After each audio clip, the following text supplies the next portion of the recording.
Hey everybody, listen up. I got mega huge news. Meat Eater Live is heading back out on the road. That's right. Join me and the crew. Clay Newcomb, Cal, Yanni, Spencer's going to be there. Phil the Engineer's going to be there. Meat Eater Live headed back out. Now, when you get every ticket, okay? Every ticket you buy, you get a signed copy of our new Meat Eater Outdoor Cookbook. This tour is celebrating the release of the book. Buy a ticket, get a signed copy, Meat Eater Outdoor Cookbook, wild game recipes for the grill, smoker, camp stove, and campfire, which I'll point out is a $38 value. Here's where we're going to go. April 23rd, the Mesa Art Center in Mesa, Arizona. April 24, the Balboa Theater in San Diego. April 25, the Grove in Anaheim, California. April 27, the Crest Theater in Sacramento. April 29, the Union in Salt Lake City. April 30, the Egyptian in Boise. May 1, the Wilma Theater in Missoula. May 2, the Bing Crosby Theater in Spokane, Washington. May 4, Revolution Hall in Portland, Oregon. And May 5, the last day of the tour, Pantages Theater in Tacoma, Washington. For tickets and more information, visit the events page at themeateater.com. Hope to see you at the show. Welcome to the Wired to Hunt podcast, your guide to the whitetail woods. Presented by First Light, creating proven, versatile hunting apparel for the stand, saddle, or blind. First Light. Go farther, stay longer. And now, your host, Mark Kenyon. Welcome to the Wired to Hunt podcast. This week on the show, I'm joined by my buddy, Tony Peterson, to discuss new ideas for better off-season deer scouting, our latest shed hunting exploits, and my very first mountain lion hunt.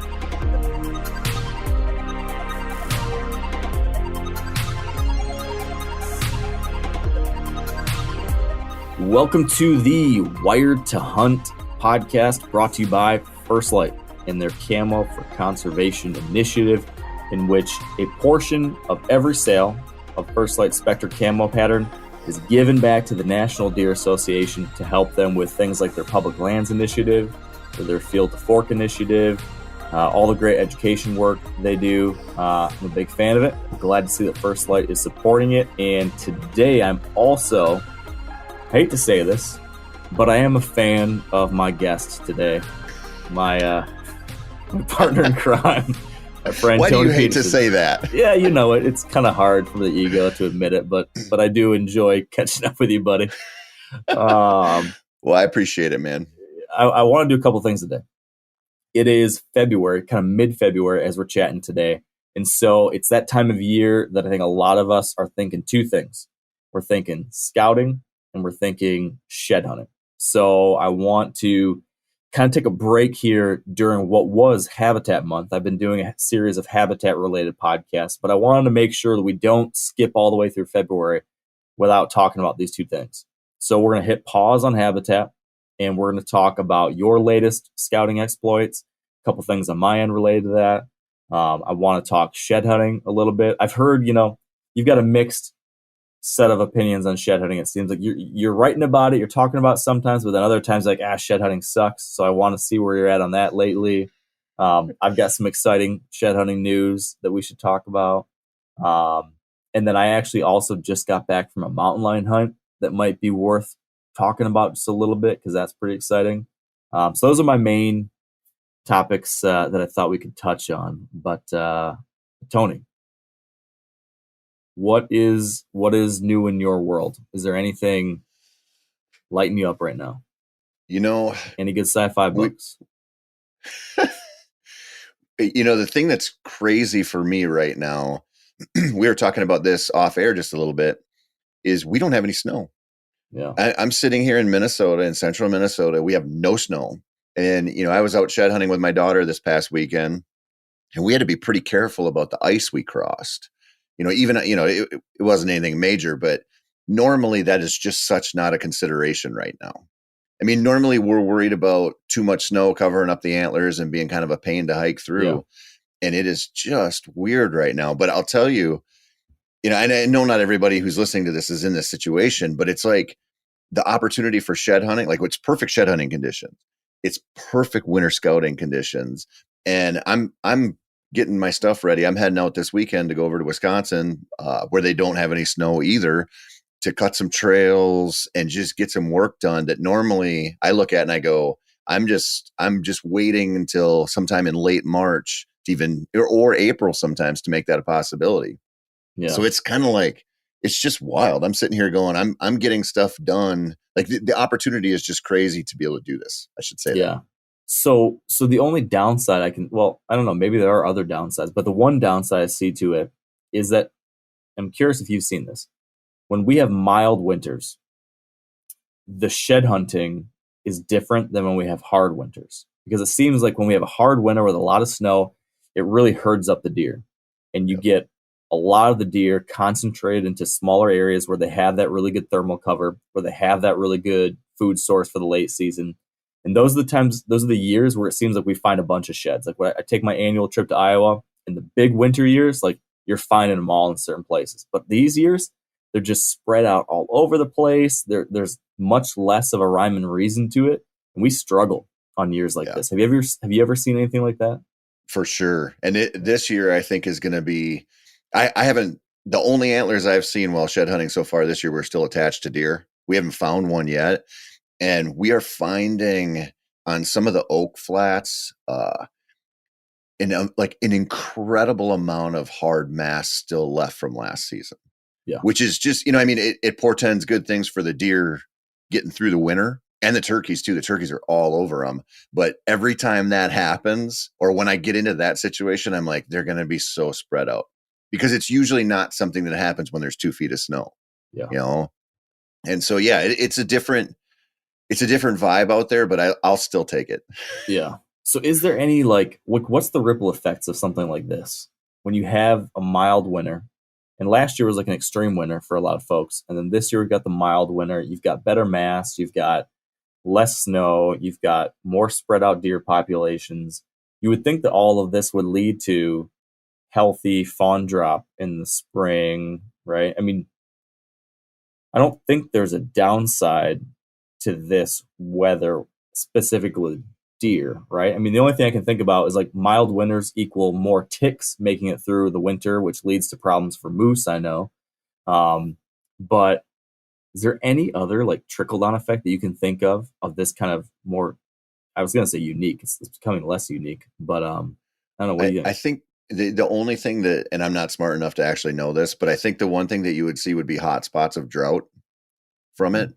Just because it feels like you're starting out pretty low moisture wise. And I know some areas are getting just hammered with snow, so they're not experiencing it, but it doesn't feel like an equal distribution. Yeah. And so I don't know if there will be something, I mean, if this means that it's going to be a lot drier in the spring, and that will have some effects. But yeah, the other one for sure is ticks. I mean, I've got a buddy who was out shed hunting just recently, and he has a couple of golden retrievers, and he's like, I'm finding deer ticks on my golden retrievers in February. Yikes. Which is, I don't know if you've ever like interviewed a tick specialist. I did one time for my old dog podcast, and it was like pure nightmare fuel. And like the direction we're going with ticks, and because not only just, resident, like native ticks that we have, but also invasives like the Lone Star tick and some of that stuff, or not the Lone Star. There's a different one. I can't remember. Anyway, that future where the winters get more mild, I think that's going to be a rough one with tick-borne diseases eventually. Man, we were just talking about how Steve was with Rogan and Cam Hanes the other day on a podcast. Yep. And then there were also some social media videos that came out of that. Did you see the one where Steve got convinced to throw a dead pig over his neck, over his shoulders, and carry it out? You know, the way Cam always does. Yeah, I saw. I just saw a clip ticks, of it. Just ticks crawling out of that thing all over you is the first thing I thought. Dude, I mean, it's probably not as bad right now.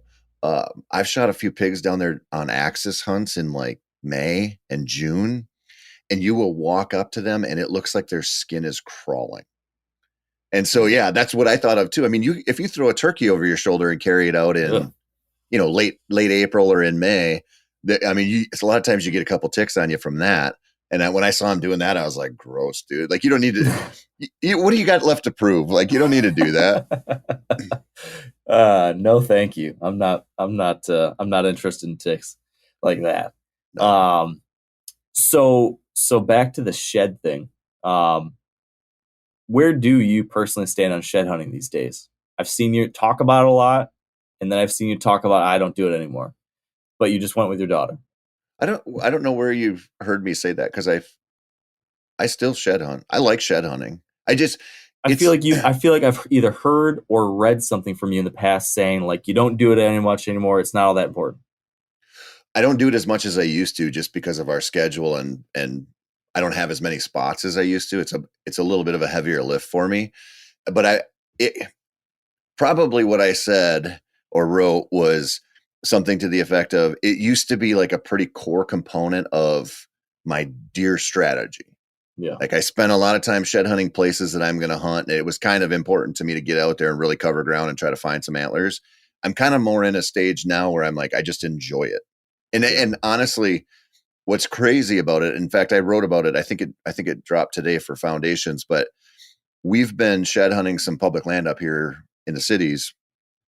And the way that, not having any snow this year, so the way that we're kind of covering ground, it's like, it's like sometimes you're out there and you have this epiphany, right? Like, you're like, I've been through the woods a billion times, and something will occur to me like, this is so important. And seeing the woods the way we're seeing it right now, I'm looking at edges, like soft edges in the woods, the difference between a meadow and a patch of dogwood and hardwoods or something like that. And I'm just like, it's almost like you can stand in a deer bed now, or like an area where they might bed, and look around you and see the rubs, because of like, everything's just like a little brighter out there right now. Yeah. And really read deer travel and deer movement, and, like almost call your shots on scrape lines and rub lines. And it's so cool. And so in some ways, people go shed hunting and they're like, okay, my focus is to find antlers, right? Like that's why you're there. But sometimes when you're doing this stuff and you just stop and think about it, like, okay, there's a rub there, big deal, right? Well, there's another rub there, and there's another rub there. And then I can look up on the hill and I can see that pine tree's tore up. It's even if you're not in some place that you can hunt, the lessons are like real important. Yeah. Do you, I sometimes try to force, it's hard to do this. It's not even realistic to really do this, but I sometimes try to force myself to either do one or the other thing, because I know if I go out into the woods and if I'm trying to scout and shed hunt at the same time, I inevitably miss stuff, because you can't go out there shed hunting and then constantly be looking around for sign, and then like you're going to miss stuff. And the same vice versa. Like if you're out there scouting, but then you're also trying to look for sheds, you're not paying attention to everything that you should be paying attention to when scouting. So sometimes I try to tell myself, okay, just focus on the one thing. Like today is a scouting day and that's all you're doing. Yeah. And maybe you get lucky and vice versa. But at the same time, it's very hard to like turn off your eyes to everything. So you're going to always do a little bit of both. Yeah. But I had a similar situation happen to me when I was out shed hunting yesterday. And I was trying to shed hunt. My main focus was shed hunting. But I ended up, seeing something that caught my eye that made it a very valuable scouting session. And what this was, I've been in this area a million times before. I've scouted it many times before. But I caught a little feature that for some reason on this particular day popped out differently than it has in the past. And I think it was because it was very wet on this particular day or this time of year here. And so what used to be usually it's a big grassy field that's got tall grass and it seems like relatively flat and, it's just a big open grassy field.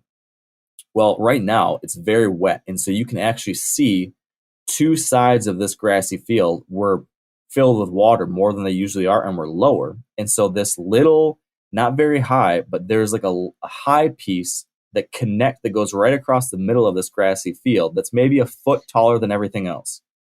And so right now it stands out like a land bridge that almost all the other times you never really notice it. But right now I'm like, whoa, this is the place that they're always going to want to cross this big grassy field. If they're going to go across this grassy field to connect from one side of the brush to another, to cross from one bedding area to the other, this is probably the place that they always do it. And I've had some assumptions about how they move around, but I don't think I ever saw so clearly as if somebody drew a line across the map, like from A to B. Here's the spot within the spot. If you're going to hunt somewhere on this edge, that is the place to be, because there's this little bit of high ground that I bet you they run. And I follow that high ground to where it hits the timber, and bam, that just happens to be a place that I marked last year when I bumped a buck from a bed there.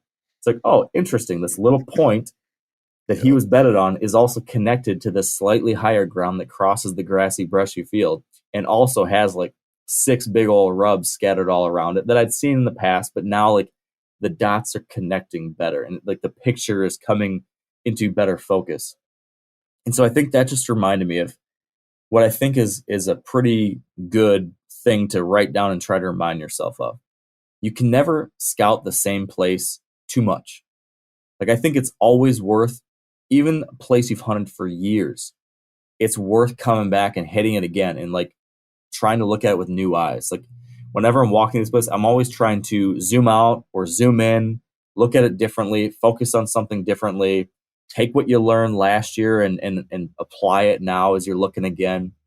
And it just seems like every time I do that, I keep on learning something new. As long as I'm not just like blindly walking just to walk, if I'm like looking with intention, these repeat scouting trips every single year keep on adding some real value. I don't think you can ever do it too much, as long as you go into it like, okay, what can I learn different this time? Yep. Well, and you know what happens there too is if you have like a private place you hunt a lot, lease, grandma's land, whatever, it's so easy to sort of condition yourself to think that the things don't change. Like deer movement doesn't change. I mean, we're clued into, crop rotation and mast, whatever, but it's so easy to sort of default back to like the big movement, the rut movement, whatever. It's kind of consistent from year to year to year to year. And it just doesn't work that way. And, I mean, there are ways to, cheat the system, right? Like if you have like just a banging, terrain trap, some kind of funnel or something, you might kill a buck on there 10 years in a row. Like, I'm not saying you can't, but this kind of stuff that you're talking about, sometimes some of that stuff either just pops out to you when you're scouting, or sometimes it's like a realization that you've been thinking, okay, the deer always do this year to year to year on grandma's farm, so I don't need to go look at that. Like, I don't need to walk through that acre when I can walk the easy path. And there's so much out there that we miss, like you're talking about. It's so easy to overlook and just breeze past things like that. And it's when you find them, it's like, okay, like what else are you missing? And it's even like those little things, like when you are learning a brand new property, it's the big picture stuff that matters the most, right? Just to get you in the ball game. So you're scouting for like, what's this big feature and how's this big feature? But when you know a place really well, now it's about the tiny tweaks. It's what's the 15-yard move that I can make that would take my shots from a 40-yard shot to a 25-yard shot.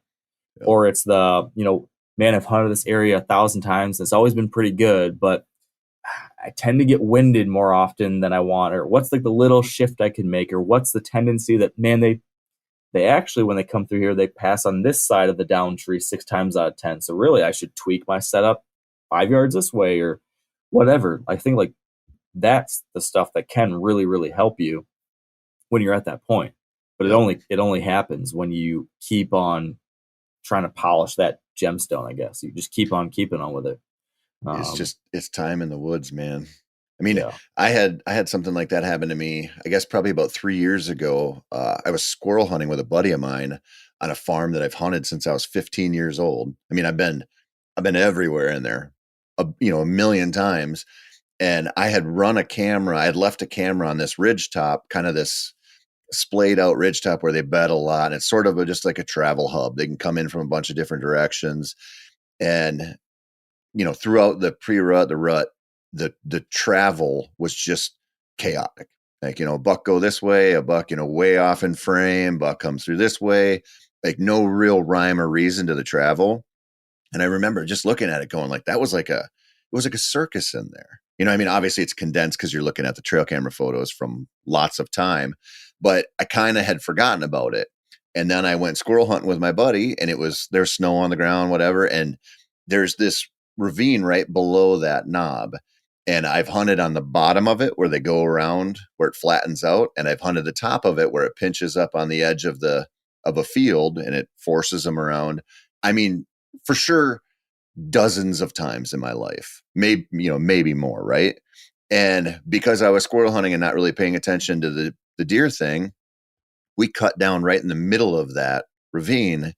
And there was just a nice trail going through one little spot, like you're talking about, where there was like somebody made a land bridge there.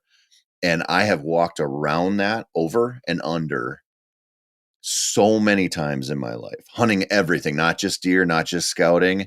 And even with that trail camera up there and looking at the evidence that there were deer coming up, like it clicked as soon as I saw it. I was like, oh my God, like I've totally missed this huge crossing right here. And so I came back there and hunted, walked in there during the rut, November 1st, 2nd, whatever, and hung a stand there. There was only one really decent tree to set up. So it wasn't a great setup there, but it was okay. And I mean, I got up into that stand or saddle or whatever I was doing. I don't remember. And the first thing I did is I looked up on the hill and there was a little buck coming down and he crossed right through there. I mean, I didn't kill one on there, but I had a couple deer come through there. And it's one of those things you're talking about where it's like, it's so easy to convince yourself that you've got it figured out, and you probably don't.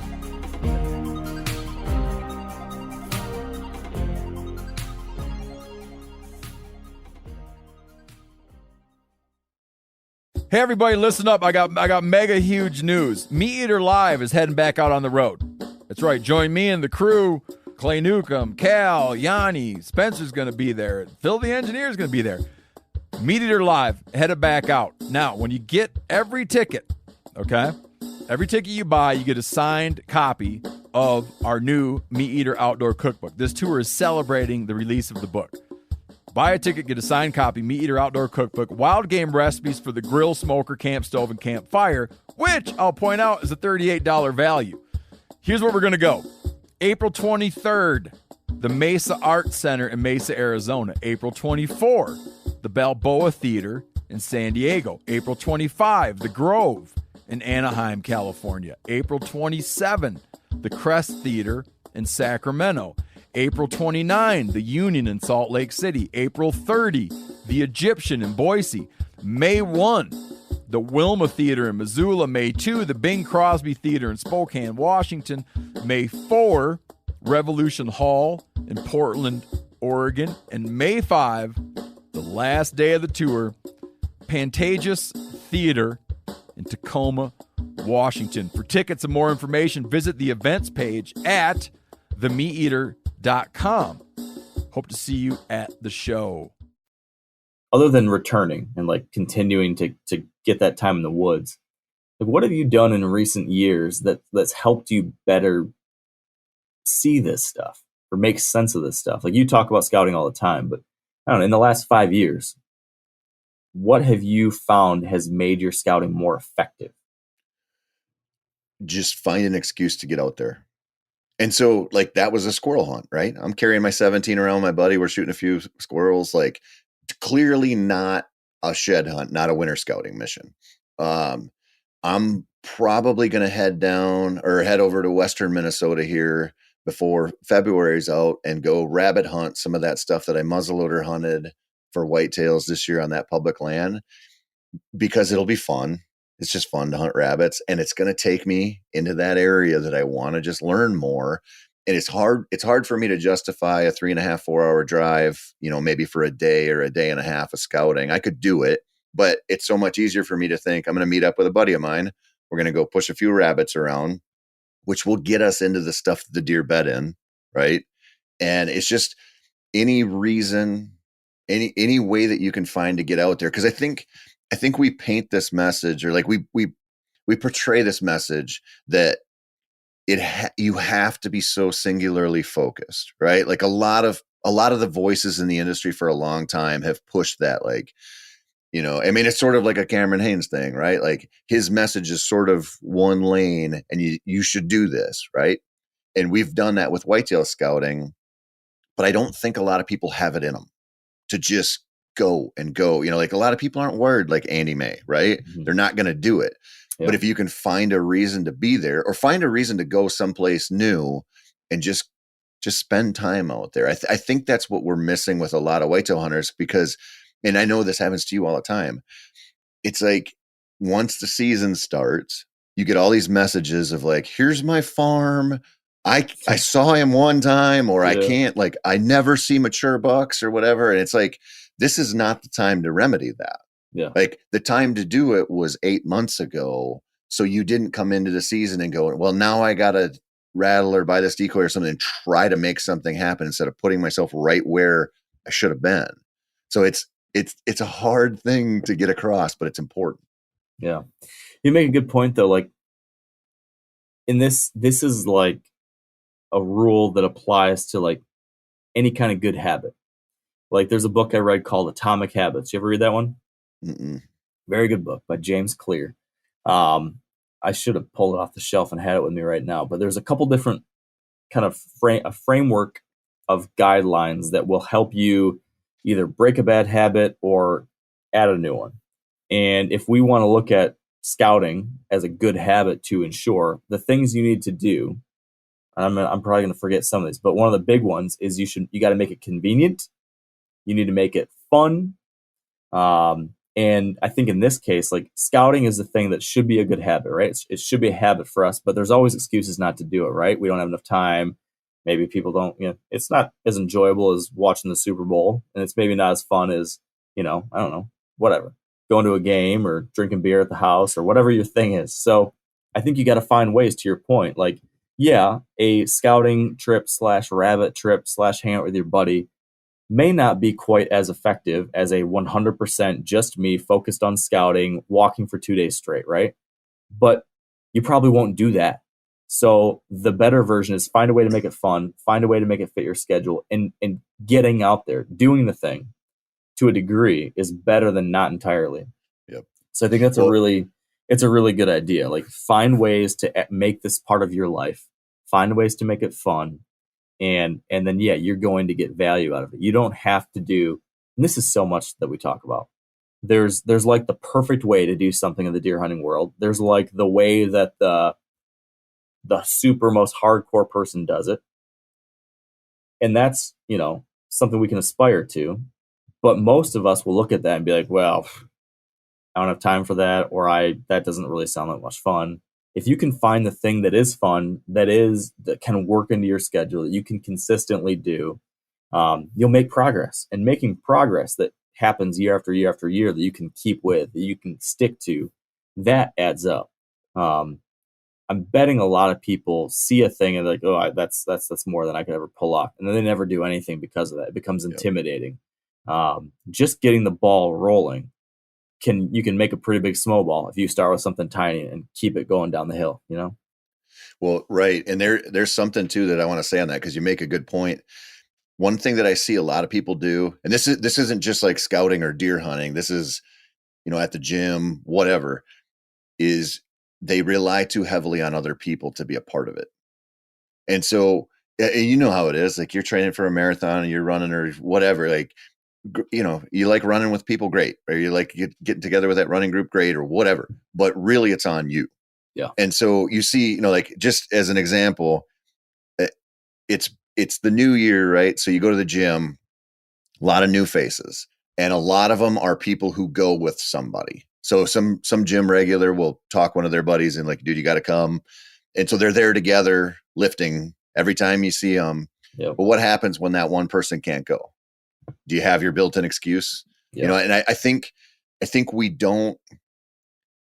I think this happens more than we think, where people are like, okay, he's my hunting buddy. If he can go this weekend, we'll go. If not, no big deal.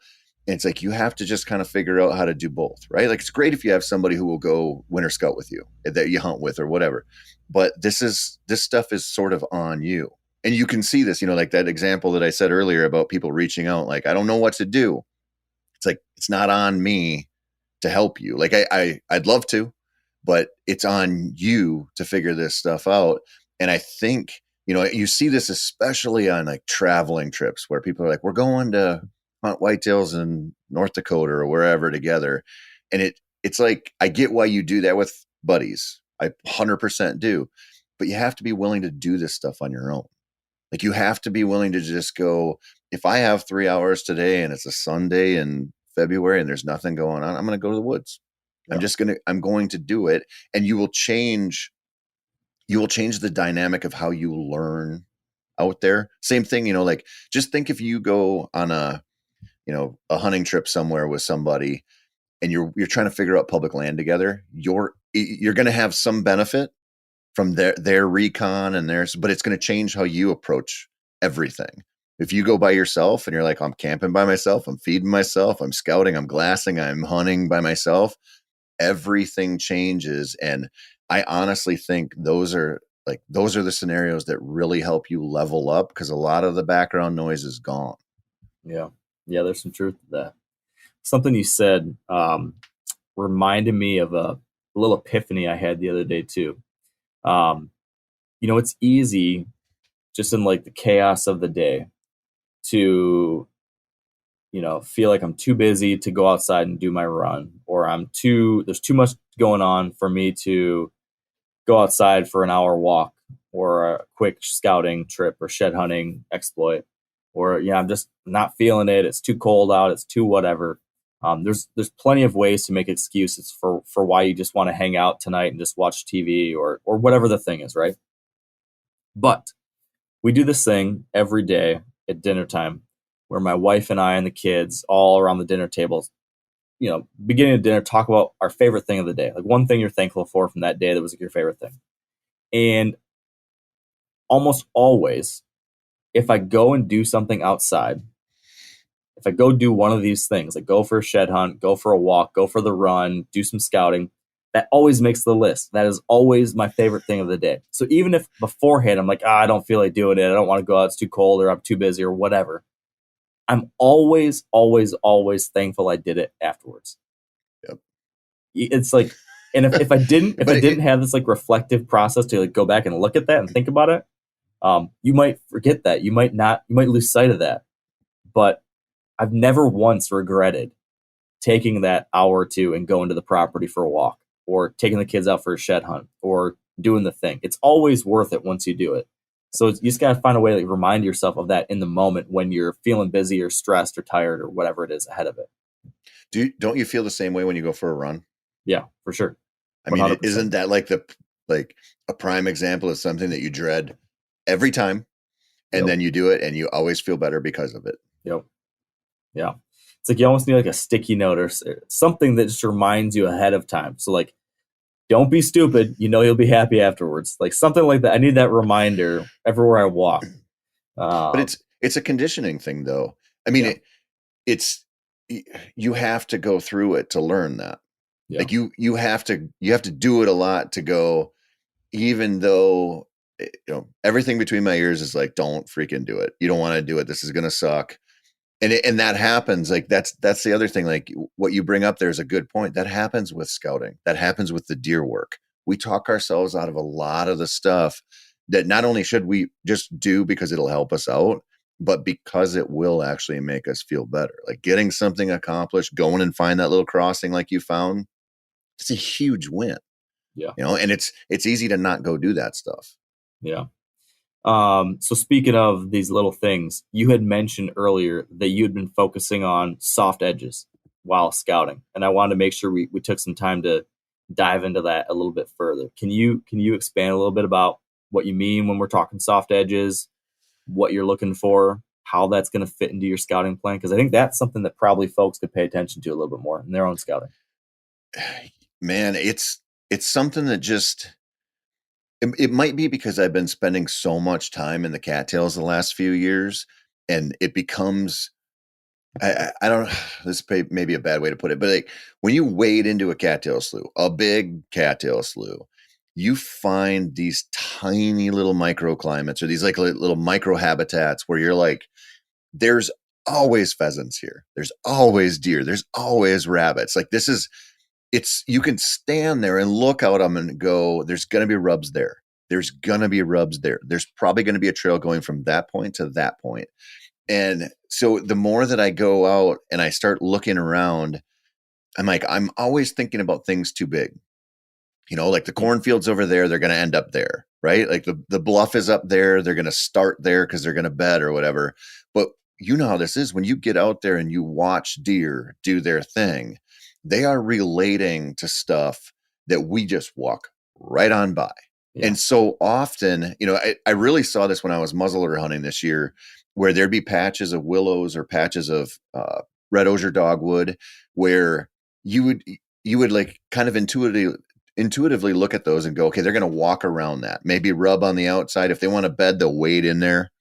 But what I would see the deer do, and you see this out west when you watch them a lot too, is they would get in there and they would be browsing and looking around and paying attention, like they knew where the other deer were, but they were essentially invisible to everything else.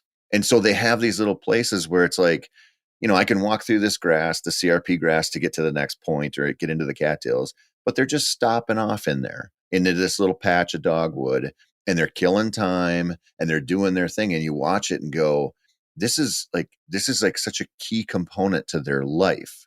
It's not just cover they walk past and leave rubs in. Like they know that little island of cover there is something they can hide in. They're not going to, like, nothing's going to sneak up on them quickly. And they're really paying attention to the world around them. And so it always makes me think, like, we used to have this neighbor. He died in a motorcycle accident, but when my little girls were little, they loved him and he loved them. And so we would walk around the block, and he was one of those guys who would drink a lot of beer in his garage, so in the summer you'd walk by and you never knew if he was in there because the sun's shining bright and he's sitting in the back of his garage, but you'd always be like, is Fred gonna like talk to us? Like, is he in there? But from inside, he's looking out and he sees you plain as day. When you're on the street looking in, just because of the sun, it's same concept as a hunting blind, right? Like a pop-up blind. Yeah. And I always think about that with these soft edges where I go, yeah, that nice deciduous forest over there that everybody wants to hunt in because it looks pretty. But those deer can stand in this brush edge here where the meadow meets that, old growth forest, and they're not invisible, but man, they're a lot closer than they would be in other types of habitats. And I think that's like, the more I'm around it and the more I winter scout and find these little tiny islands of cover or these little soft edges, I go, this is so much more important to them than I give it credit for. I'm like kind of looking past this for something bigger and more obvious. Yeah. I mean, I've noticed also bucks specifically utilizing some of those things more often than I used to realize in the past. Like an overlooked piece, like this place I was just talking about earlier today. Like this brushy field that in the past I kind of thought was, it's tall grass, but relatively blank inside that tall grass. And then there's this little tiny point with a little bit of brush on it, and you could so easily overlook that. And it's not like deep, deep, deep in the cover, right? It's not like the deepest, darkest swamp. It's not the thickest, nastiest, farthest away from the road kind of place. It's kind of out there a little bit. But it gives a buck a lot of advantages in that he's got cover, and then he's got thick security cover behind him. He can see in another direction. It's in a zone that actually a couple different routes of human travel pass within that, with not right there, but within sight or smell. Like one of my main access routes into this property that I hunt it goes within sight of that probably. One of the neighbors' main access roads goes within sight of that. So a buck can sit in this place bedded and get a very good idea of what's happening around him. Despite the fact that not being like the hellhole, it's a small, soft edge and point that positions him well. I think that they use that stuff sometimes more than we give him credit for. Well, I mean, think about this. How often do you walk through some kind of grassy spot out there, wherever, and you're not like, there's bucks around? I mean, it's the same thing. I wrote about this week. Like when I'm out shed hunting and I'm not fighting thorns, I typically don't find antlers. Yeah. You know what I mean? Because it's different. If you're on a nice private place or something, like it's a kind of a different scenario. But if and this kind of equates to like just public land hunting or pressured hunting. If you're not somewhere where you're getting like poked a lot by prickly ash or, raspberry vines or something, you're kind of out of the game for Yeah. where they really want to be. And like you said, like that point, you see this amplified if you hunt a state like Iowa that has just like dreamy woods, like dreamy cover, nice fields and everything, where there aren't as many patches of gnarly, thick type of cover. So when you find that, who owns it. Like, it's not going to be a scrapper and some does. Like, they're going to be bedded on that bench on the open bluff side or whatever. When you walk in there, there's going to be somebody big who has taken that over, because the survival advantage is so real there. Yeah. Yeah. So talk a little bit more about how you're spotting this stuff, or what you're looking for. So if you're walking through the woods and you're focusing on soft edges,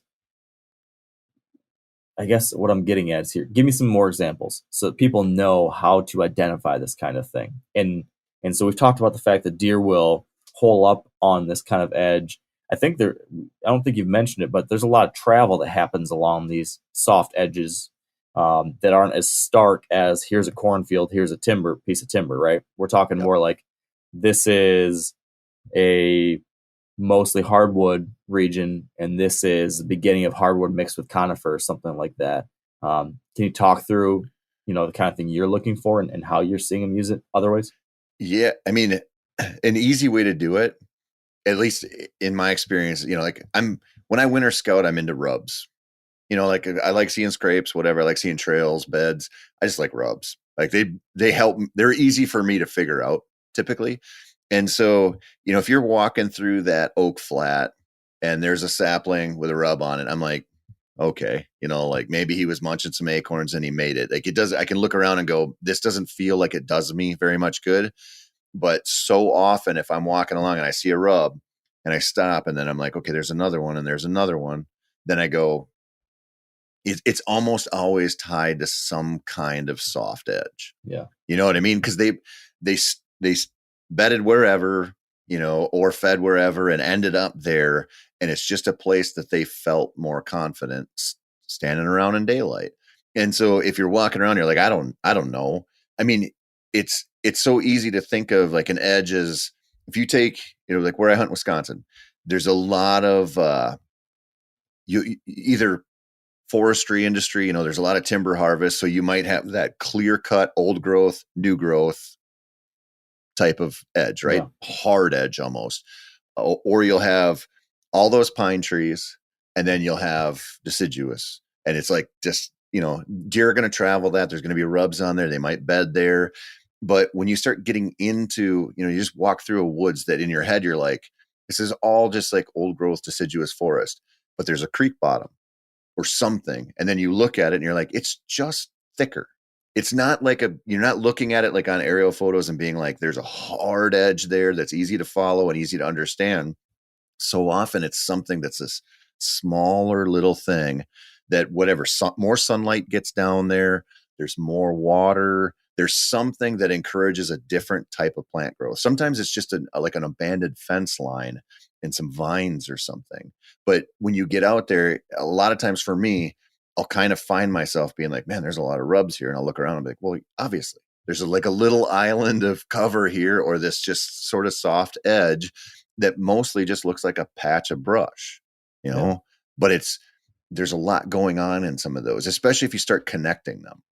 If you're like, okay, well, maybe he bedded here and it looks like they're walking out there because I can see a bunch of rubs going that way. Well, what's over the hill? Another swamp? What is it? And just the more you're out there and you see that stuff, the more you start going, okay, this could be important somehow,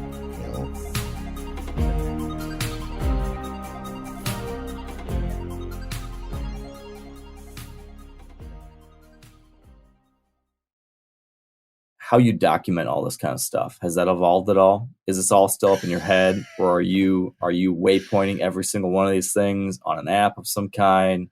Like, how do you keep track of all it? Because you're doing this to a scale that's probably higher than most folks. How do you keep track of it all?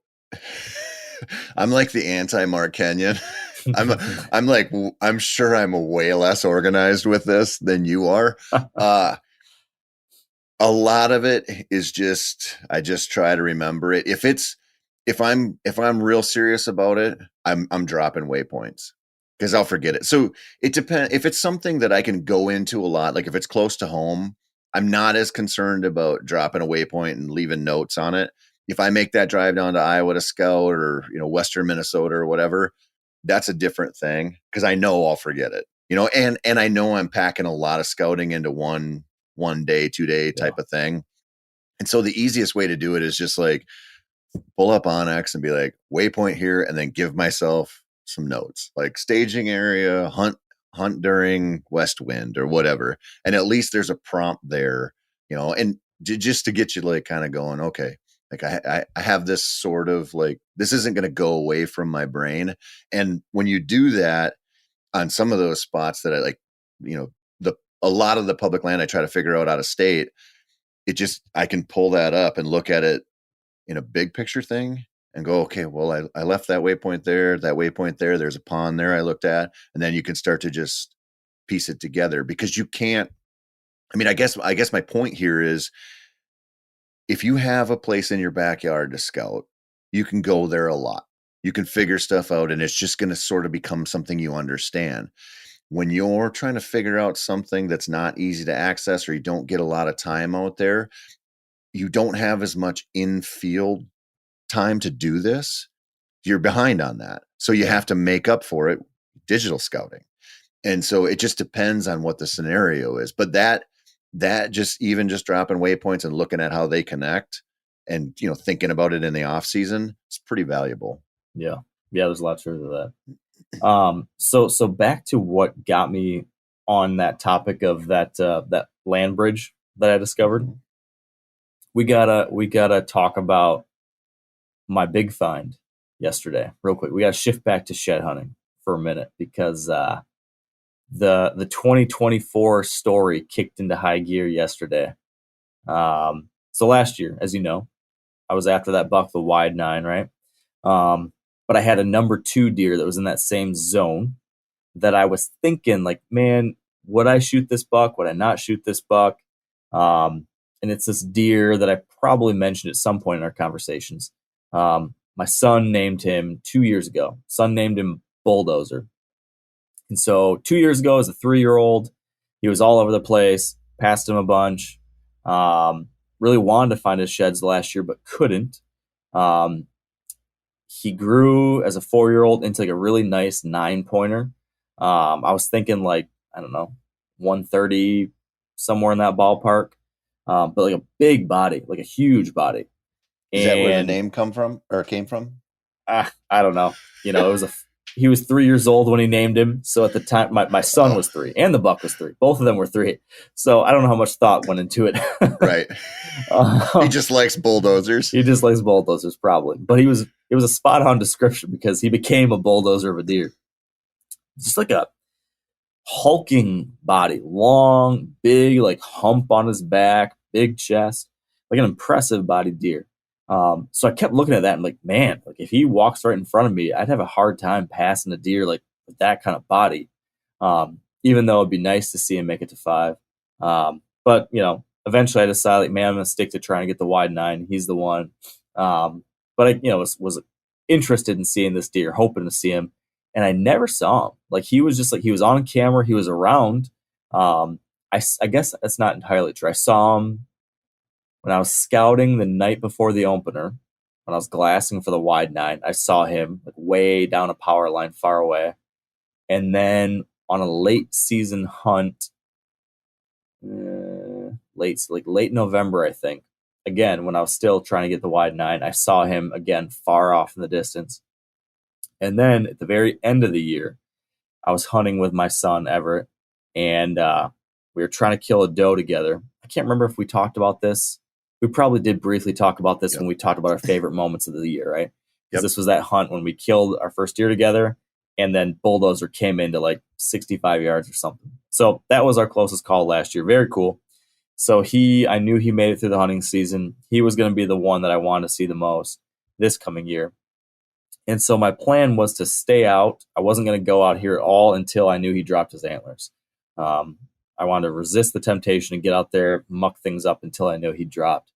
And unfortunately, the area around here doesn't have as much food as it usually does. The farmer like chisel plowed the cornfields and stuff. So it's like a big dirt field for most of the properties I can hunt. But I did have 2 food plots that I planned in this area that were okay. And in late January, we had that really, was it late January? Yeah, I think late January, we had like a really good cold spell around here. It was kind of wintry still. And I had pictures of him hitting that one of these food plots like every day for like 6 days in a row. So that gave me some hope that he was still in the area. Well, last week I was in Montana on a mountain lion hunt with Giannis, and I kept a couple of my cameras running. I've turned off most of them, brought in most of them, but I kept a few out around these food sources just to keep tabs on him. And I don't know, 5-6 days ago when I was there in Montana, finally got pictures of him, no antlers. And you can tell it's him because A, he's got the big, huge hulking body, and then B, he got an eye poked out. Sometime like early in the fall, his eye stopped reflecting. You know how you see like a black eye in the pictures, and you can see kind of like a scar down underneath his eye. So he must have been, tussling with one of the other big guys in the area. And long story short, shed. So I got back from Montana a couple days ago. Yesterday was my first chance to get out there and walk. And so my plan, I had like probably a couple hour window. I thought I'm just going to hit the very best stuff tomorrow. And then, the next time I've got a window, I'll do the B level stuff. And so my plan was to just walk 2 of the best bedding areas that are close to that late season food plot that they seem to be hitting the most. And I just scoured it. I hit it as hard as I could. I hit the best stuff. I focused on these areas that I thought he should be bedded probably, where he spent a lot of time in the past, and covered it all and nothing. And I'm done with all the bedding, and I'm kind of working my way back up towards the road. And I'm sitting there walking, thinking to myself, like, why don't I ever find antlers here? Like, I know there's bucks in the area. I know there's some good deer around. It's so frustrating. I find so few sheds around here. Like, what the heck is going on? Where do these things go? Like, who is getting out here and finding them before I am? Or what squirrel is dragging these things into a hole? Where are these stupid antlers? And then like right as I'm saying that, like I almost step on an antler right there in front of me. And sure as shit, it was Bulldozer's, I guess it's his right side. And yeah, Did you try to match it up? I did try to match it up. And I did not succeed yet. I felt very confident. I'm like, man, if he dropped that antler, I'm betting he just kept on going down this trail. It was on a trail leaving that bedding area, heading towards that food plot. And so I thought, man, I bet you he dropped it somewhere, on his route continuing, or maybe like in like this kind of like some thick, nasty transition stuff through there. It's got to be somewhere in there. So I scoured it. I hit it hard. Did not find it, but I'm going to keep looking. But super encouraging to find that. Exciting. So let me ask you about that buck. So you see that where bucks get their eyes poked out once in a while.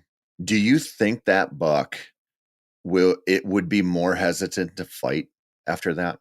Or do you think their brain doesn't work that way? I'm just curious because, every once in a while you'll see somebody post a video running across a blind buck out there, that clearly just lost his vision, doesn't know where to go. Yeah. And I always wonder about that. Like, if you're a fighter in the deer woods and that happens, like, are you aware that was the result of fighting? You would think so. And then can they put that together and be like, man, I'm not going to push anybody around. Well, yeah, but the flip side is like the deer that happens to, is that the deer that's like genetically predispositioned to be that bully buck, Yeah. And so is he the buck that's his thing? Like he's going to beat up other deer and push them around, like poked out eye or not, like he's going to be that guy. I don't know. That's a really good question. What I'm asking though is, even if that buck is a bully buck, right? Like even if he's going to fight on sight, right? Does he learn? I mean, imagine if you were the toughest guy in town and then one day some stranger showed up and you were at the bar and he stabbed you in the eye. I don't know, like you'd be like, I might be done with this lifestyle. Yeah. So then it begs the question, like, if that, let's just assume that's true. If that's true, does that mean that buck will be less interested in responding to rattling or aggressive calling? Is he all of a sudden competition shy? And so is that a buck, if I snort wheeze at him this coming fall, is he going to be like, I'm not doing that again? Getting Well, the answer to that question would be very helpful. I don't exactly know how to get the answer. Well, and here's another one. So, in the deer world or in the turkey world, or probably everywhere in nature where a hierarchy exists between dominant and non-dominant animals, if there's an obvious injury, the other animals can see that, sense it instantly. I mean, you see it with turkeys, see it with deer. And I wonder if there's a way for the other bucks to know that or figure that out. Like, this dude he's not all there. He never looks at me when I'm standing on this side of him. Right. So I don't know enough about eyes to know if he's actually blinded. Like, can you get an injury to the eye what's the thing that reflects? Is it the retina that's reflecting? Is that right? I should know this. I don't know enough about my anatomy. I don't know. I don't think it is. I think it's something else. Because it's all about night vision. So yeah. So I guess what I'm getting at is, like, I don't know to what degree his eye is injured. There is still an eye there. I can see an eye there. It just doesn't reflect. So, like, one's reflecting and one's not. So, is he actually blind in that eye, or is it just damaged in some way? That's another thing I'm not sure about. I should look into that further, because that would be interesting to know. And I wonder, like, how much did that change his behavior? He was still around a lot on camera, but, like I said, he was around a lot up until like early fall, which is right around when that injury happened.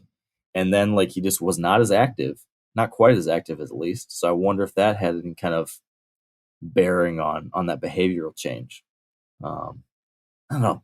It's just, well, and this I mean, fun. I know we're going down a geeky rabbit hole here, but imagine, I wonder if you could follow a buck like that, like a GPS collar study or something, see his habits for 4 years, gets his eye poked out, can't see on this side of his body. If he leans way more heavily into his nose and how he beds and how he travels to compensate for it, probably. Yeah.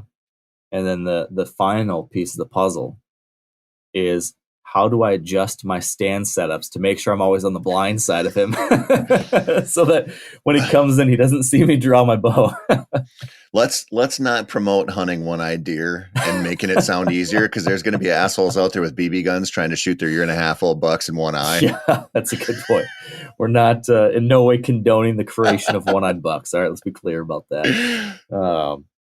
If this buck somehow outsmarts me, though, it will be one more feather in the cap of incompetency if I can't kill the half-blind deer. I think if you were a real hunter who cared about ethics and the challenge, you'd wear an eye patch all season.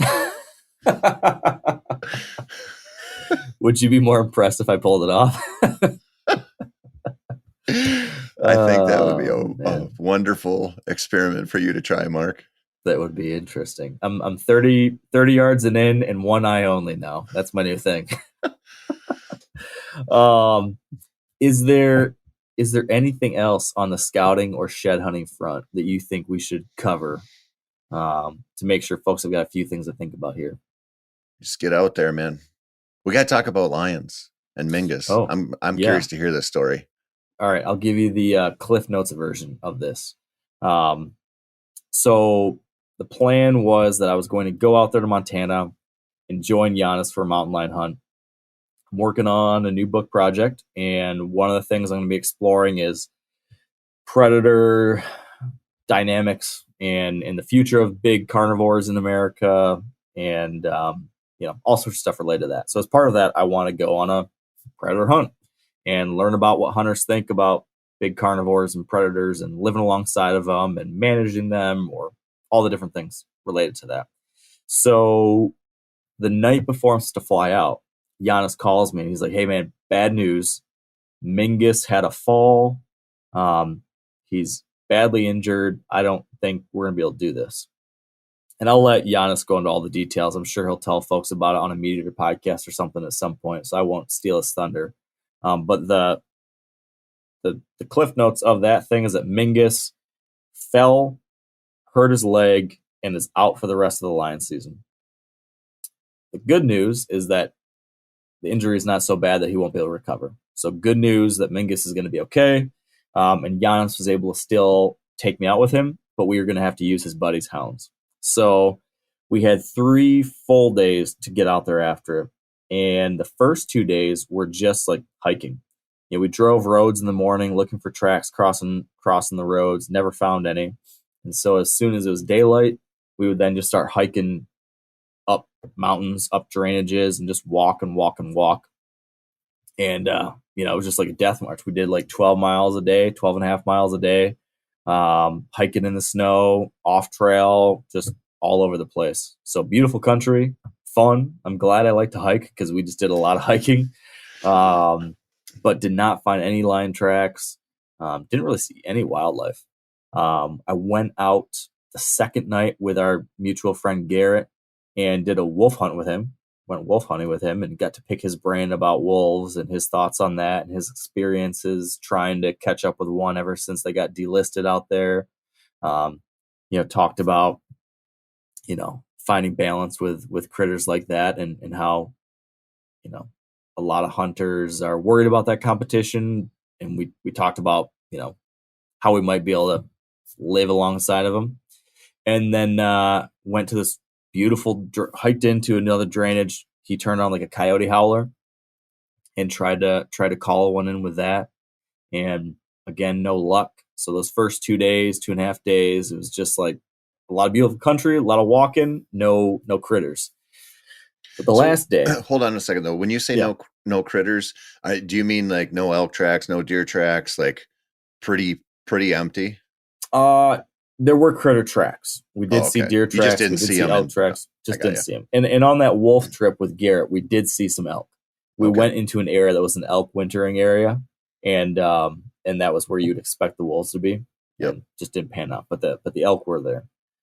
So the last day though, we got a tip that a buddy of Giannis's friend had found a kill site in this zone. And so we went to that kill site and me and Giannis were going to start walking circles around it to try to cut a track. And then his buddy went and drove a snowmobile up a Forest Service road to try to cut a track up to the north of it.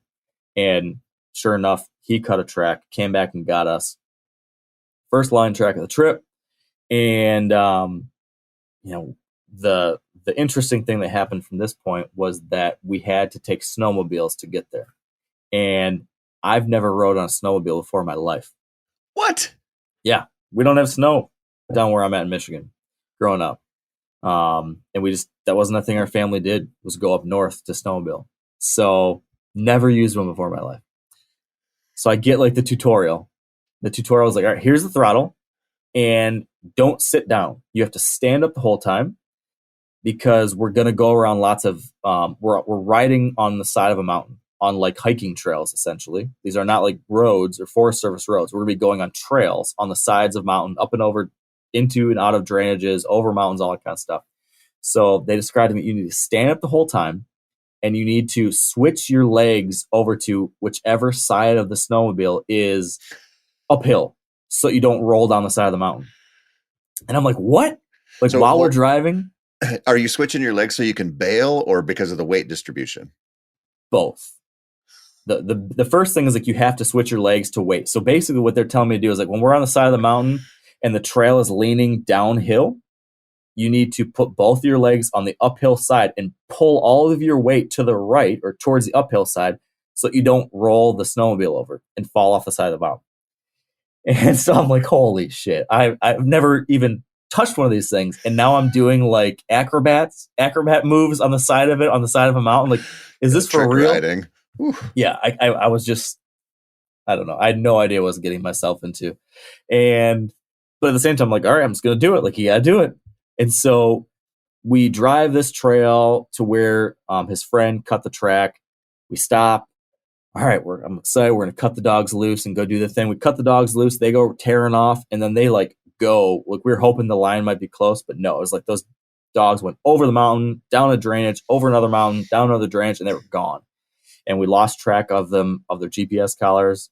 And so now we had to like go up to the top of the mountain or to the next one to try to get the service again and find them. And to make a very long story short, over the next hour or two, we drove like up and down and around. Like this is like there's no roads, there's nothing plowed. Like, this is like fresh snow on the side of a mountain on a hiking trail that we're driving our snowmobiles around with like hundreds of foot drop down to the side. And I am like so puckered, I can't even tell you. I mean, like my hands are gripped, like white knuckling. I just know I'm going to roll this thing off. Like at one point I stop on the edge of one thing and look back at Miani. I'm like, I'm going to roll this MFer off the side of this mountain. So tell my wife goodbye. Like this, there's no way this is going to work out. No. And it was bad, man. I rolled it twice. But both the times I rolled, it was not so steep on the side that I couldn't catch myself in the sled before it went down. But it was an adventure. To make a long story short, it was an adventure. We made it to where the dogs were. We found the dogs. They lost the track, but we were able to, after like an hour of walking around trying to decipher what was going on, there was all these deer tracks and moose tracks and yada, yada, yada. We were able to find a fresh track coming out of this mess, put the dogs back on it. And maybe another hour later, more hiking up and down the mountain, another drive of the snowmobile down this mountain to another drainage. They treed a cat. They jumped it, treed it, and we bailed on down there. And I saw my first mountain lion ever, in the wild at least. And she was beautiful, big female, just perched in this wide open, perfect branch that we could like very clearly sit on the side of the mountain and just sit next to her and watch her. And she just hung out there looking at us and then like kind of took a nap. She did not seem to care one bit that we were there. And it was just wild seeing a creature like that up close, something that's so wild and elusive most of the time, to be able to just be right there with it was you pretty don't get cool. to see lions in the wild very often. No, it was a special thing. And then, you know, they're like, yeah, you can like walk right to the base of the tree if you want. Like she's not going to leave. Like she wants to just hang out there. And so I walked, you know, to the base of the tree, and you can't help but like when there's a 130 pound, 140 pound lion directly above you, 20 yards, there's just like the hairs on your neck stand up. Like, even though I know like, oh, I should be safe. Like that was like a feeling. That was something.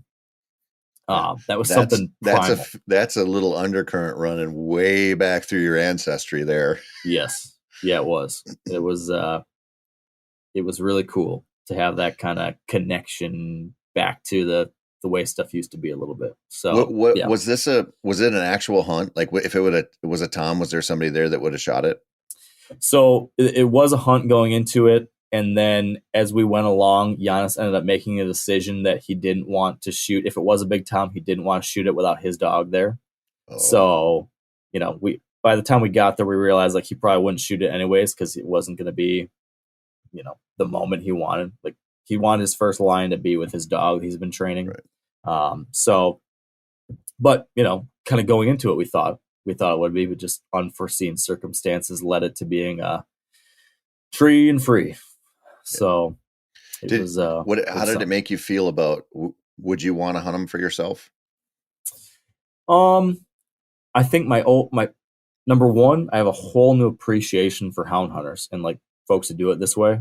You know, it was not easy. I mean, we death marched for 3 days. I mean, a lot of physical activity, hard hunt. Now I know like maybe not everyone who hound hunts hikes as much as we did. Maybe more guys do it by the road.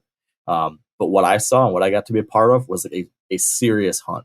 And like getting to the end, like I think I had looked and seen like, oh geez, these lions get treed and then you just shoot them. That seems so easy. And what I realized is like, that's not what the lion hunt is really about. The lion hunt is about finding it, following it, catching up to it. Like that's a ton of work. That's a ton of training that goes into these dogs. It's amazing how much these guys knew about lions, like how they're going to move through the landscape and what they've learned over the years of following them and studying them and the passion they have for it. So just like a lot of appreciation for it. And also seeing at least the folks I was around, like have a real appreciation for the animal and respect for the animal, you know, just like we have for deer and the other critters that we hunt.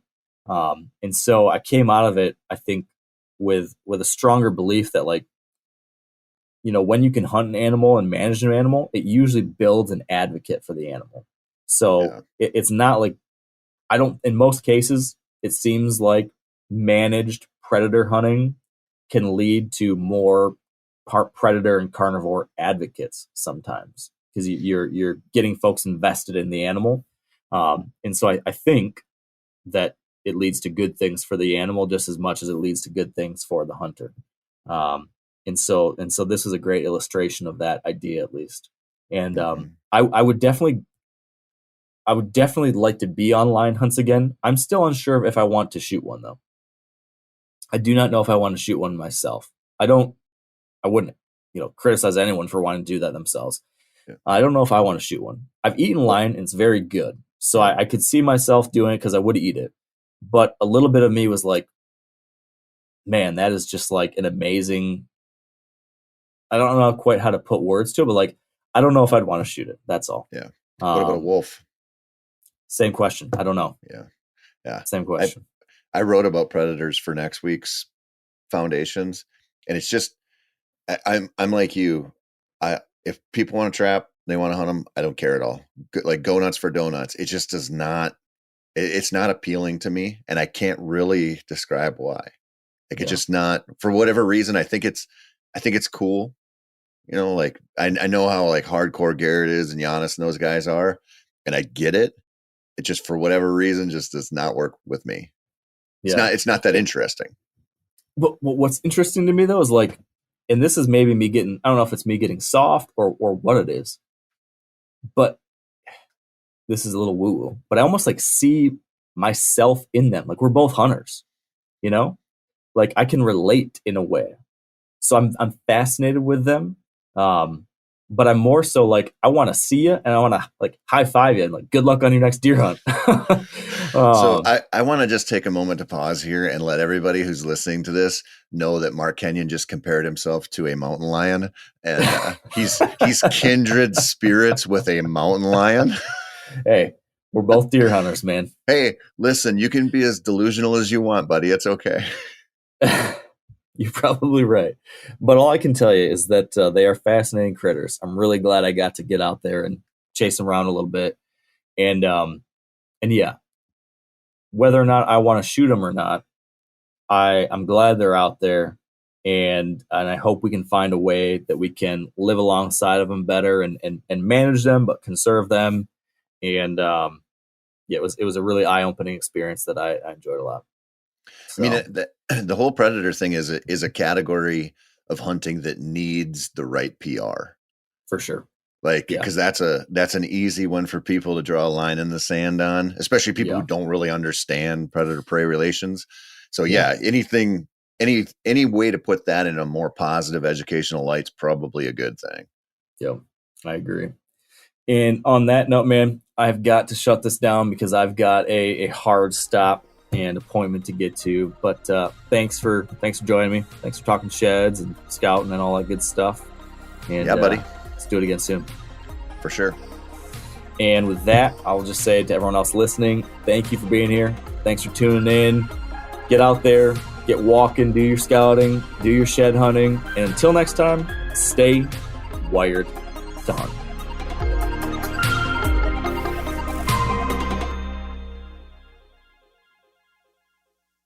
Hey everybody, listen up. I got mega huge news. Meat Eater Live is heading back out on the road.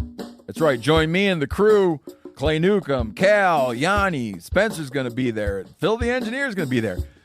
Meat Eater Live headed back out. Now, when you get every ticket, okay? Every ticket you buy, you get a signed copy of our new Meat Eater Outdoor Cookbook. This tour is celebrating the release of the book. Buy a ticket, get a signed copy, Meat Eater Outdoor Cookbook, wild game recipes for the grill, smoker, camp stove, and campfire, which I'll point out is a $38 value. Here's where we're going to go. April 23rd, the Mesa Arts Center in Mesa, Arizona. April 24, the Balboa Theater in San Diego. April 25, the Grove in Anaheim, California. April 27, the Crest Theater in Sacramento. April 29, the Union in Salt Lake City. April 30, the Egyptian in Boise. May 1, the Wilma Theater in Missoula. May 2, the Bing Crosby Theater in Spokane, Washington. May 4, Revolution Hall in Portland, Oregon. And May 5, the last day of the tour, Pantages Theater in Tacoma, Washington. For tickets and more information, visit the events page at themeateater.com. Hope to see you at the show.